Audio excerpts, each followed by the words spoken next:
Nabigo ng NLEX ang laban sa Hinebra, tinataka ng pwesto sa quarterfinals ng PBA, pasok sa playoffs ang Road Warriors. Kung bago ka pa lang po sa aking channel, baka pwede naman po pakipindot subscribe button pati na rin po notification bell para po palagi ka updated sa susunod ko video. Maraming salamat po. Nakaligtas ang NLEX sa masiglang Barangay Hinebra 76-72 para suntukin ang PBA quarterfinals berth sa pagtatapos ng eliminations linggo ng gabi sa Ninoy Aquino Stadium.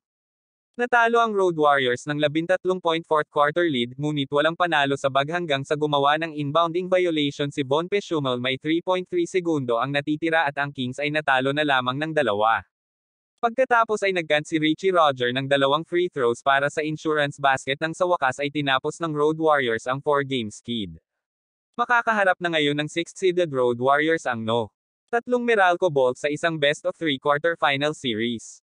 After 4 consecutive losses, it's nice to get a win again, lalo na sa Hinebra pa, sabi ni NLEX coach Frankie Lim. Ngunit mas nakaya namin ang aming huling 5 minuto ng mas mahusay. Minsan nakagawa kami ng mga maling desisyon. Nadama ko na maaari kaming gumawa ng mas mahusay na mga shot. Ngunit pareho lang, hindi sumuko ang aming mga lalaki at pinanghawakan ang kanilang sarili.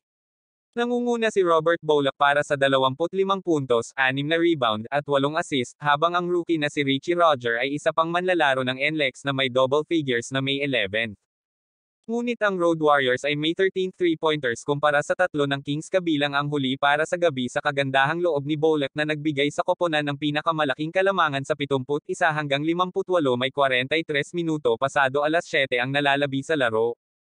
Pagkatapos ay ginawa ng Kings ang kanilang hakbang at na-outscore ang Road Warriors, 13-2, sa susunod na 6 na minuto upang magbanta sa 72-73 sa 2 free throws ni Maverick Ahanisi sa nalalabing 32 segundo. Pagkatapos ay hinati ni Baser Amer ang kanyang mga kawanggawa para bigyan ang NLEX ng 2-point lead bago tumawag ng timeout si Hinebra coach Tim Cone para sa huling laro ng koponan. Pinangunahan ni Christian Stanhardinger ang Barangay Hinebra na may 19 puntos, 10 rebounds, at 7 assist, ngunit na-take out sa natitirang 8 minuto pasado alas 7 at hawak ng NLEX ang 12-point lead. Quarter scores 23-16, 35-32,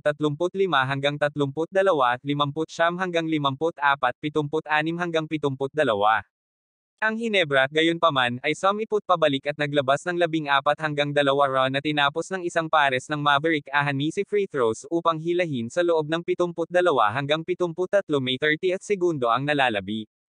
Isang split mula sa free throw line ni NLEX guard Baser Amer ang nagpanatiling nakabukas sa pinto para sa Gin Kings, 74-72, ngunit inilagay ng Road Warriors ang tanikala sa Hinebra at pinilit si Von Pesciumel na umubo ng turnover sa isang inbound play.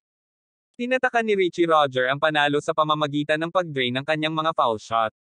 Dapat ay mas mahusay na nahawakan namin ang aming huling 5 minuto, sabi ni Lim. But just the same, my guys hindi sumuko. Ikinulong namin sila.